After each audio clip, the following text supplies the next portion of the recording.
ಇದು ಶ್ರೀ ಅಲ್ಲಮಾಪ್ರಭುಗಳ ಒಂದು ವಚನ.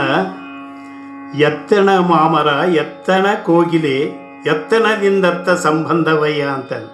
ಬೆಟ್ಟದ ನಲ್ಲಿಕಾಯಿ ಸಮುದ್ರದ ಉಪ್ಪು.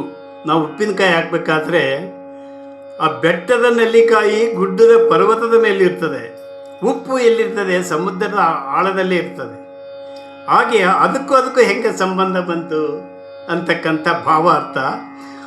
ಆ ಪ್ರಭುದೇವರು ಹೇಳ್ತಾರೆ, ಗುಹೇಶ್ವರ ಲಿಂಗಕ್ಕೂ ಎನಗೇಯು ಎತ್ತಣದಿಂದ ಸಂಬಂಧವಯ್ಯ. ಆತ ಪರಮಾತ್ಮ ಆತ್ಮನನ್ನು ಕುರಿತು ಆತ ಪ್ರಭುದೇವರು ಹೇಳ್ತಾನೆ, ಆತೆಲ್ಲಿ ನಾನೆಲ್ಲಿ, ಆ ಭಗವಂತನ ಮಹಿಮೆ ದೊಡ್ಡದು ಅಂತಕ್ಕಂಥ ಇದರ ಭಾವಾರ್ಥ ಅದಾಗ್ತದೆ. ಇದು ರಾಗ ದುರ್ಗ, ತಾಳ ತ್ರಿತಾಲದೆ. ಅದರಲ್ಲಿ ನೀವು ಅದರಾಗೆಲ್ಲ ಬಾರಿಸಿ. ಎತ್ತಣ ಮಾಮರ